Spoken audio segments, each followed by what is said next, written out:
Hi everyone, my name is Megan Flynn and I will be going through the second part of Chapter 2 in the Concepts of Biology Openstax textbook. So you can find that link for the Openstax textbook at openstax.org. And since this is the second video of 3 for Chapter 2, do make sure that you are clicking that subscribe button so that you don't miss the order of each of the videos. So I have already gone over the first part of Chapter 2 from our Openstax Concepts of Biology textbook. So again, if you didn't get a chance to look at that video, it is available on my channel for 2.1, the building blocks of molecules. So in this video, we will be covering the second part of Chapter 2, which goes into water. So why water is so important for life. So as far as the learning objectives for this section, by the end of this video, you should be able to describe the properties of water that are critical to maintaining life. Okay, so we'll go through reviewing a little bit about the water molecule from my last video, and then learning why it is so essential for living things. So what is it about that water molecule that's so important for maintaining life? So first off, in the last video, we learned a little bit about water's polarity. So if you recall from before, we learned about covalent bonds. Okay, so covalent bonds occur between, it's the sharing of electrons within a water molecule in this case. So the oxygen and the hydrogen, they are sharing their electrons to fill their outermost valence shell. And in doing so, they have a very strong bond that holds them together. Okay. We also talked about in the last video how the sharing of electrons is a little unequal because of oxygen's electronegative capacity. And so the oxygen atom in this water molecule will hold on to that electron more often than it gets swung around to the hydrogen side. So as that electron is circulating the oxygen atom, it only occasionally makes its way over to the hydrogen side. So that means that the oxygen atom has the electron that they're sharing more often. And so on this end of the water molecule, the oxygen side, we get a slightly negative charge or a partial negative charge. Okay. Since the hydrogen atom does not get that electron very often, it's usually hanging around the oxygen, we end up with a slightly positive end, partial positive charge. Okay, and because of that, even though we have a covalent bond, that unequal sharing makes it a polar covalent bond. And since it's polar, we have that ability to form hydrogen bonds between water molecules. Okay, so remember that hydrogen has the partially positive end, and then a nearby oxygen or nearby water molecule, the oxygen end, would have a partially negative.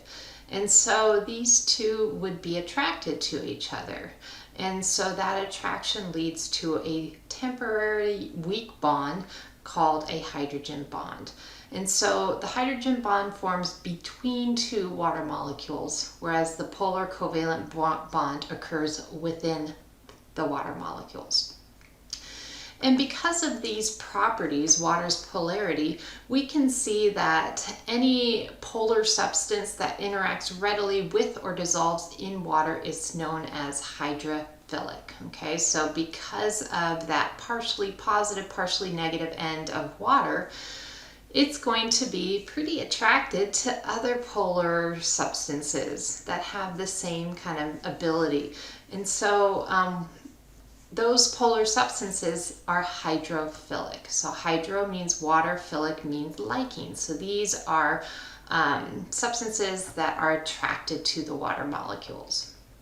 Okay, So there's a lot of examples of hydrophilic molecules that can dissolve. Basically, they dissolve in the water, or they readily interact with water molecules. So anytime, let's say that you are making a drink mix, okay? So you have water and you got some, I don't know, Kool-Aid or something like that, and you poured it in there. And at first the Kool-Aid's kind of this, granular substance, right? But the moment you place it in the water and you stir it up, it dissolves completely into the water because it's a polar substance. So it is hydrophilic. Now, compounds that are nonpolar compounds, meaning they share their electrons equally, they don't have a partially positive, partially negative end like a polar molecule. And because of that, they're not going to want to interact with a polar molecule. They're not attracted to them. And so we call those substances hydrophobic. Hydro means water, phobic means fearing. So they're not going to want to interact with water because water, is polar and they're non-polar.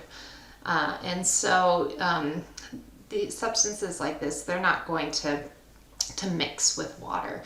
So a perfect example would be oil.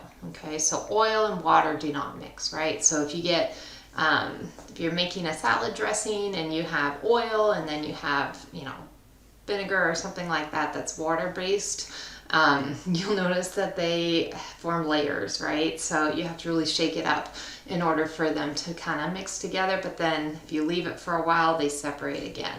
And that's because the oil is hydrophobic, okay? It's filled with these non-polar covalent bonds. And so because of this polarity, we can see, certain substances are able to dissolve within water and certain substances are going to be afraid or fear water. We also know that with water occurs in three forms. You can find water as a liquid form, okay, that you might drink water, as a gas form in the form of steam, and then as a solid form in the form of ice. And what's interesting about ice is that when we have these hydrogen bonds between nearby water molecules, as those hydrogen bonds break and reform, okay, they will start slowing down as the temperature slows down, okay? So imagine all of these little water molecules. These water molecules, if the temperature's at, room temperature, the water molecules are moving, okay? But as the temperature starts to drop, then the water molecules start to slow. And since they're slowing, we end up with the hydrogen bonds between the water molecules sticking or staying together longer. And when they do that, the hydrogen bonds form like a lattice structure with our water molecules. So you almost get like a little crystal here where you see here's one water molecule, here's another, and then they're connected with this hydrogen bond. And then here's another one over here and another one over here. So you end up with this kind of crystalline lattice structure. And because of this, since the hydrogen bonds are kind of putting everybody in place, they tend to be more spread out than if these water molecules are moving more because the temperature is warmer. So they're constantly breaking, reforming these hydrogen bonds. So the liquid state, the water molecules will be kind of closer together because they'll be constantly forming, reforming hydrogen bonds with nearby water molecules. But once those water molecules start to slow because the temperature slows, then you end up with that crystalline structure where they're kind of as far apart as possible. Okay. And this allows the unique ability of our solid form of water to be less dense than the liquid form of water. And that explains why ice floats, right? So if you have a cup of water and you put some ice cubes in there, the ice will be at the top, right? So it'll be floating. Okay, so that allows that ice to float on top. And I actually have this is from your textbook. The link for this is in the Openstax textbook. And you can just see how, when ice forms, you can see how far apart those hydrogen bonds are holding the water molecules apart. Okay, and so you end up with very, open area in between, and so it becomes less dense than liquid water. Okay. So that is what happens when the temperature drops. Well, what happens when the temperature increases? So if we have water molecules, they're constantly breaking and reforming hydrogen bonds with nearby water molecules in a liquid state. Eventually, if the temperature rises enough, the water molecules are going to start to separate, and you end up with evaporation. Okay, so evaporation occurs when more bonds between water molecules are broken than are formed. And so since these bonds are no longer present, that's going to allow the individual water molecule to be released. Okay, so that's when we get like steam from a boiling pot of water. Okay, so the steam coming up is just those individual water molecules. They are forming less hydrogen bonds to the point where they're kind of breaking free of each other. Okay. So all of this is unique to water. I mean, we don't see other substances like that. Like, for example, we'll talk about carbohydrates in the next video. So carbohydrates, they are, solid, and so it's, they're not going to have all these different properties of water where they're, liquid, solid, gas, that kind of thing. So water is a unique molecule in that form. Okay, so it floats in its dense, the solid form floats on top of the liquid form, and then we have the evaporation taking place with the gas form.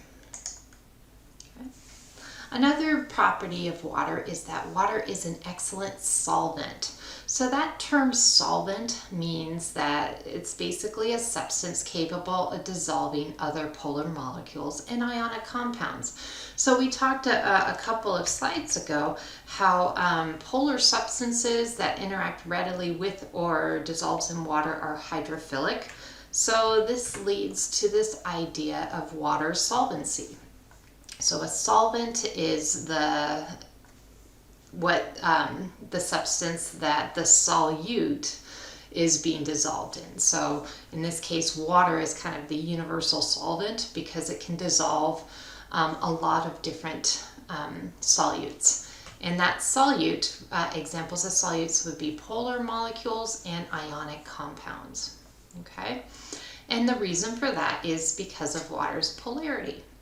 So we can see here, here we have our water molecule. So remember, with the water molecule, it's polar because it has a slightly negative end and slightly positive ends.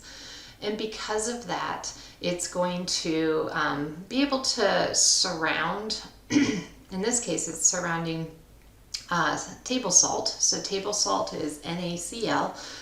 We have a sodium atom and we have a chlorine atom. And the sodium and the chlorine, they will come together to form an ionic bond. So that's something that we kind of talked about in the video 2.1, the last video.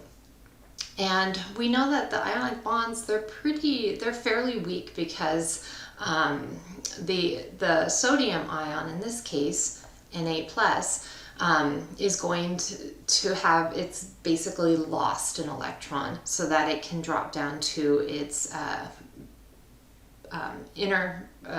to a different shell, electron shell, that will be full, and which would be its happier state. So we have this cation over here, and then chlorine would gladly take that that electron that the sodium wants to get rid of.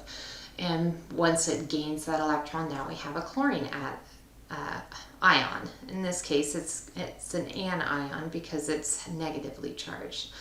So once we put salt, NaCl, this weak bond, into water, the water molecules are going to start surrounding and breaking that ionic bond, okay?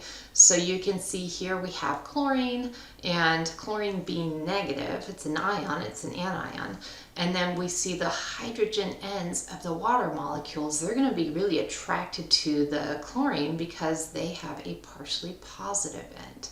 And so you can see it's called like the zone of saturation, where we have basically water molecules surrounding an ion. Same thing over here with the sodium. We have our sodium ion, so it's positively charged. So the partially negative ends of our water molecules will be attracted to that. And so we have this other zone of, it's like a hydration zone or zone of hydration, where the water molecules are surrounding the cation. And in doing so, you can see that basically just this little atom is surrounded by water, and this atom is surrounded by water. So it has the solute, the salt, has dissolved into the water. It's surrounded by water. So water is an excellent solvent. So it particularly capable of not just the ionic compounds like our NaCl, but also other polar molecules. Okay. And then another unique property of water is that water is cohesive. So what that basically means is that because of the polarity of water molecules, they're going to be attracted to each other, right? So water molecules, the oxygen end of one water molecule will be attracted to the hydrogen end of a nearby one, forming hydrogen bonds. And because of this, we end up with water molecules. They are kind of sticking together. They're forming kind of an attraction. And we call this cohesion. So cohesion are intermolecular forces. So remember, inter, that would be between. Molecular, think molecules. So between molecule forces between water molecules caused by the polar nature of water. So it's just having these water molecules being attracted to each other. We have this kind of force that kind of sticks them together because of those hydrogen bonds, right? And what ends up happening though is that these water molecules, when they're kind of sticking together like that, they can form something called surface tension at the surface of the water. And so that's where the water molecules, they're pretty much stuck together because, you know, there's just air up here and then the rest is all these water molecules that they're going to be attracted to.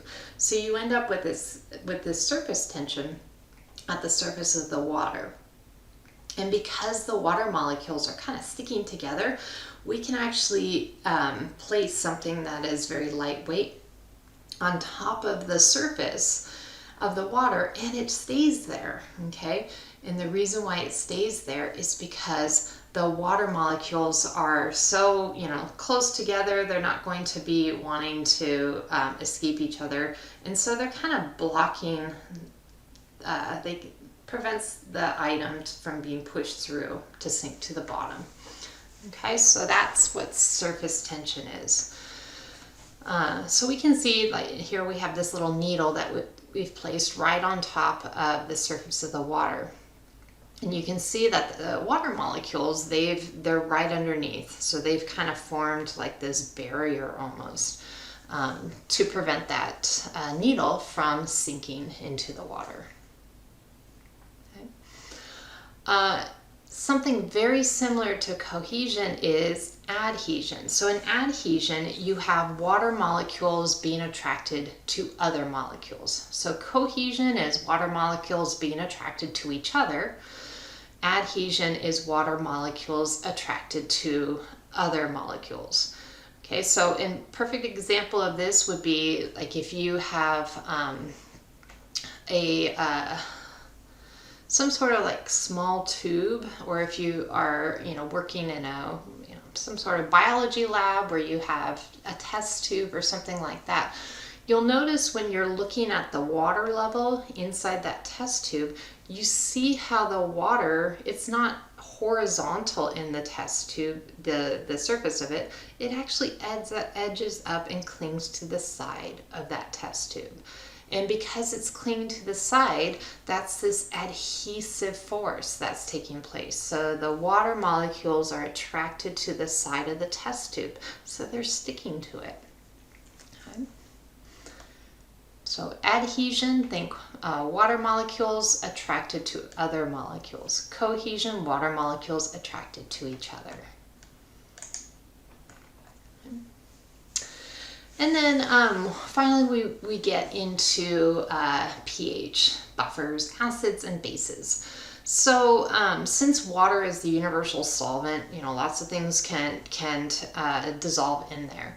And so when we have a molecule that when it's in water, it will release hydrogen ions into the water, or whatever solution we're in, and increases the concentration of hydrogen ions, we call that molecule an acid. Okay, so acids, they add hydrogen ions. So hydrogen ion is H+, okay, so it's basically a hydrogen atom that's lost its electron. Okay, so this hydrogen ion is now in the solution. Okay, so if we have lots of hydrogen ions in the solution, we end up with an acidic solution. Okay, now on the opposite end, we can have a base. So a base is some sort of molecule that donates a hydroxide ion. So hydroxide, if you take a look down here, is OH negative. So this would be an anion, okay, so a negatively charged ion. So hydroxide ions, if they are released into the solution, we end up having the excess hydrogen ions that are in the solution attracted to them. And if they're attracted to them, then the excess hydrogen ions, they'll bond with the hydroxyl ions to form water. So bases, they're essentially removing hydrogen ions from the solution. And that makes it more of a basic solution. Okay, so you can see here how we have our hydrogen ions, we have our hydroxyl ions. So if we have an acid, we're adding hydrogen ions to the solution. Okay, so there's going to be a greater concentration of hydrogen ions. If we add a base, then we're adding a bunch of hydroxyl ions. And those hydroxyl ions, they will bind with the hydrogen ion to form water. So it's essentially removing that hydrogen ion from the solution. Okay, so acids versus bases. So what does this have to do with that pH scale that you probably learned about in elementary school? So our pH scale goes from 0 to 14. And what it's actually measuring is the concentration of hydrogen ions within the solution. So it's the lower the number, the higher the concentration of hydrogen ions. The higher the number, the lower amount of hydrogen ions in the solution. So if we're just looking at this from just looking at this figure over here, we have 0 to 14. Anything less than 7, so anything from 0 to less than 7, this area, these are what we consider acidic. Okay, so acidic basically means that they actually have more hydrogen ions in their solution than hydroxyl ions. Okay, so if it's less than 7 on the pH scale, it's going to be acidic, where we have a higher concentration of hydrogen ions to hydroxyl. Okay, so there's more hydrogen ions present in tomato juice, okay, than hydroxyl ions. There's more hydrogen ions present in lemon juice than hydroxyl ions. So these are considered acidic. Now on the opposite end of the scale, the higher the number is where we end up with the more basic solutions. And that will be the opposite of an acid. So anything greater than 7 has less hydrogen ion concentration to hydroxyl ion concentration. So there's more hydroxyl ions in ammonia than there are hydrogen ions. Okay, there's more hydroxyl ions in soapy water than hydrogen ions. So these are considered basic solutions. And then finally, right in the middle of our pH scale, pH 7, is neutral. And so things that are neutral have equal amounts of hydrogen ions to hydroxyl ions. Okay, so for example, our distilled water has an equal amount of hydrogen to hydroxyl. Okay. Now another thing that you'll want to note from this scale is, let me go back, is that it's a logarithmic scale. Okay, so that means that every time we move one place on this scale, we're increasing or decreasing the hydrogen ion concentration by a factor of 10. Okay, so for example, if we're talking about urine, ooh, that's lovely. Urine has 10 times more hydrogen ions concentration than distilled water. Okay, black coffee has 10 times more hydrogen ions than, say, urine. Okay, so as we go down the scale, you can see these are going to be very strong acids because they have a really high concentration of hydrogen ions.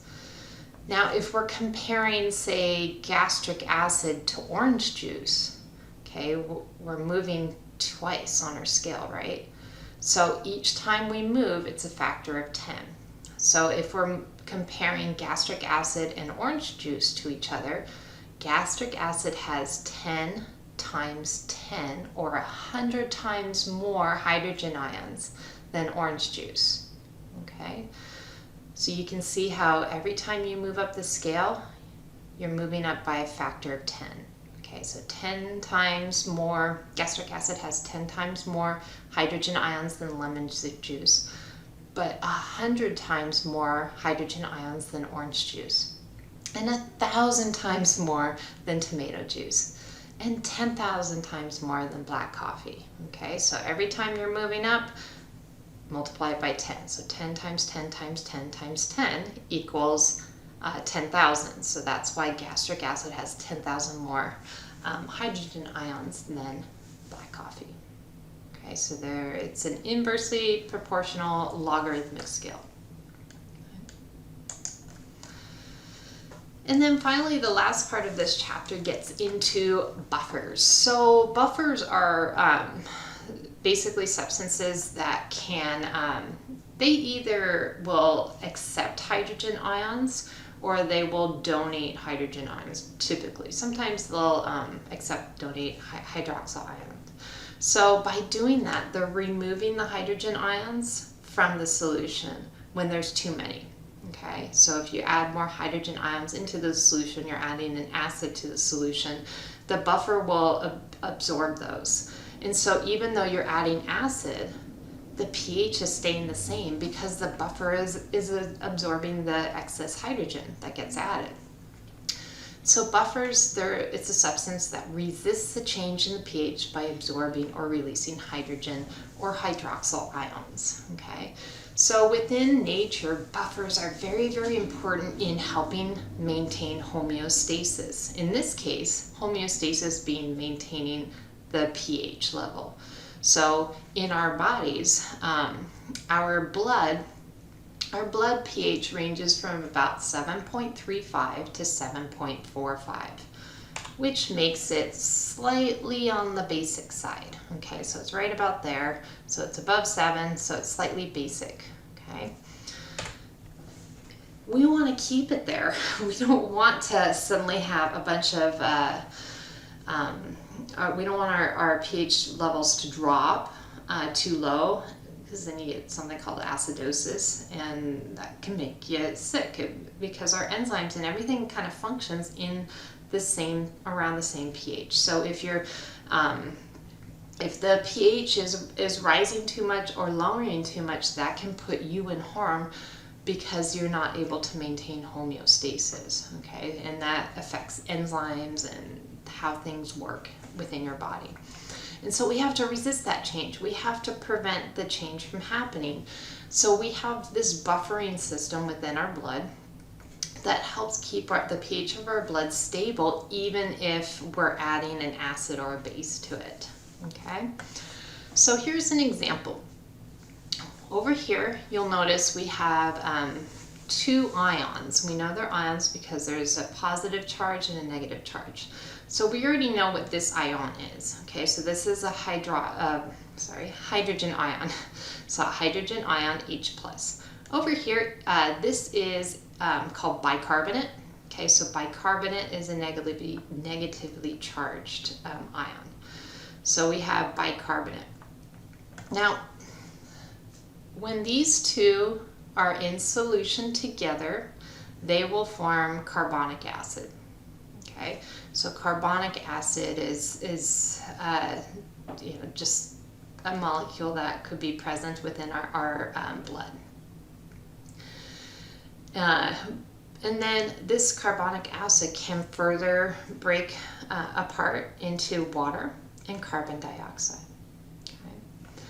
So let's say that we have an excess amount of hydrogen ions in the solution. Okay, so inside our blood, we end up with too much hydrogen ions.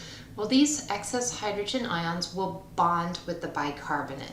And so by bonding with the bicarbonate, they're going to be forming carbonic acid. So it's removing the hydrogen ions from the solution. Okay. So if we want to just get rid of all of that, then that carbonic acid can then further break down into water and carbon dioxide, which we can release the carbon dioxide in the atmosphere when we exhale. Okay, so this is allowing us to get rid of that excess hydrogen ions. And so our pH level will pretty much, it will remain in that 7.35 to 7.45 because of this kind of buffering system that we have. Okay, when we have too much hydrogen ions, it ends up bonding with the bicarbonate. And then that will form this molecule that gets broken down into carbon dioxide that gets exhaled. Okay, let's say that we had the opposite occur. For example, let's say like if you've ever hyperventilated, you've basically, a lot of times, like if you have a panic attack or something like that, you're breathing out so fast, so much carbon dioxide. So if you've breathed out too much carbon dioxide, then you have removed a lot of basically the acid part of, or you're releasing too much hydrogen ions into the solution. So that will cause our carbonic acid to break apart to form or to release more hydrogen ions into the pH. So that'll prevent your blood from the pH from becoming alkaline or a higher pH. Okay, so it kind of works both ways. So if our blood pH becomes too acidic, we can get rid of that excess through the buffering system to bring it back to the normal zone. If we end up having too much, or we've lost too much carbon dioxide and we end up with too alkaline blood, then we have that carbonic acid that can release hydrogen into the solution. Okay, so that's a unique way to keep our blood pH right around 7.35 to 7.45, even if things are changing around us. Okay, so we have a few review questions to end here. So which of the following statements is not true? Is it 1, water is polar? 2, water stabilizes temperature? 3, water is essential for life? Or water is the most abundant molecule in the Earth's atmosphere? So which one of these is not true? if you thought this last one was not true, I would agree with you. Okay, so water is actually not the most abundant molecule in Earth's atmosphere. It would be nitrogen. Okay, actually I think our atmosphere is like 78% nitrogen. And it makes sense because when we breathe, we're not basically inhaling a bunch of water, right? If it's the most abundant molecule, then why would we be needing to drink at all? We just breathe and get all this water. So no, water is not the most abundant molecule in our atmosphere. So that's the incorrect one. We do know that water is polar, okay? Holding the oxygen and the hydrogen atoms together is a polar covalent bond. We know that they stabilize temperature. So basically the hydrogen bonds that are forming in between the molecules, they're forming, reforming, so it's going to make the temperature is not going to fluctuate as quickly because of those hydrogen bonds. And we know that water is essential for life. Every living thing requires water. So it's this last one that's not true. Using a pH meter, you find the pH of an unknown solution to be 8.0. So how would you describe this solution? If it's 8.0, does that mean it's a weak acid, a strong acid, a weak base, or a strong base? Okay, so what type of solution would you categorize as? Weakly acidic, weakly basic, or strongly basic? So if you chose weakly basic, I would agree with you. So remember with our pH scale, we go from 0 to 14. The higher the number, the more basic. The lower the number, the more acid. So anything above a 7 is going to be basic. In this case, 8 is just above 7, so it's considered weakly basic. Okay. And then the last question, the pH of lemon juice is 2.0. Whereas tomato juice pH is about 4.0. So approximately how much of an increase in hydrogen ion concentration is there between tomato juice and lemon juice? Is it 2 times, 10 times, 100 times, or 1,000 times?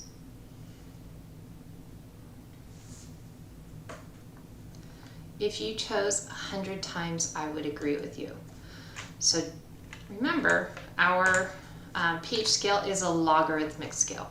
So every time we move up the scale by a factor of 1, we're actually increasing or decreasing, in this case decreasing the hydrogen ions by a factor of 10. Okay, so when we're comparing tomato juice and lemon juice, tomato juice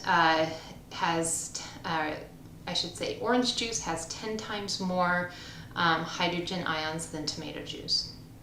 Lemon juice has 10 times more hydrogen ions than orange juice. So if I'm comparing these two to each other, tomato juice and lemon juice, we have to go 10 times 10, or 100. Okay, so lemon juice has 100 times more hydrogen ion concentration than tomato juice. Okay, so 100 times more.